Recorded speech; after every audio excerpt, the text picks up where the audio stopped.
1987's Predator is coming in at number 73 on our top 100 movies of all time. This stars Arnold Schwarzenegger and one badass alien who likes to collect skulls. One ugly mother.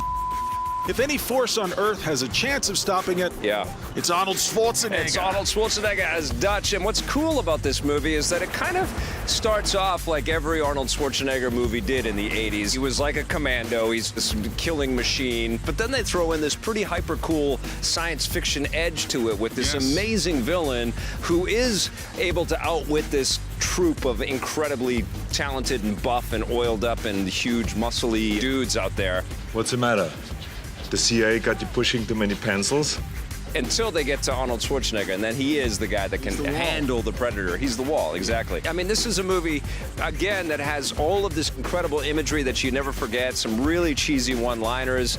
Get to the chopper! Right. You can't really get away with those zingers anymore because it just feels like you're just referencing the mid-'80s if you do try to do something like that. Yeah, and Predator 2, which didn't have Arnold Schwarzenegger, actually did a pretty good job. That was a pretty fun movie unto its own right.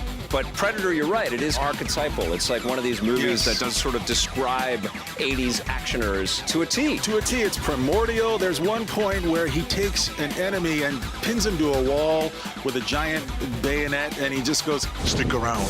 And then he's all covered in mud at one sequence with the Predator. Yeah. Do it!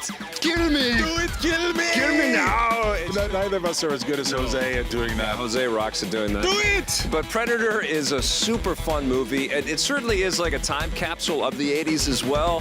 But just the concept of this killing machine that travels the universe trying to hunt all kinds of different things. They would go on to fight the aliens. They would, and they would keep bringing it back. And this is a character that I think exists in the video game subculture. This character, this creation of the Predator is something that anybody that's a fan of geek culture can recognize, and it resonates with us. We all are fascinated and entertained by the Predator. Still a bit of a mystery. He's still incredible. A bit of an enigma. And listen, we have a review for you to look at right now. This is a movie about dudes with big muscles going into the jungle, shooting guns, and then coming face to face with their match in the form of an alien predator. There's no fat around the edges on this movie. You get to the chase, into it, totally. You get to the jungle, there's some shooting, and then all of a sudden, the defecation hits the oscillation, and we have dudes getting killed in awesome ways. There's some serious blood, and you know, I, like you, grew up on this movie, but I really think that this movie stands up. I was so not sure how I was gonna react because I haven't really watched Predator in a really long time, and it was so much fun. I had such a good time watching it.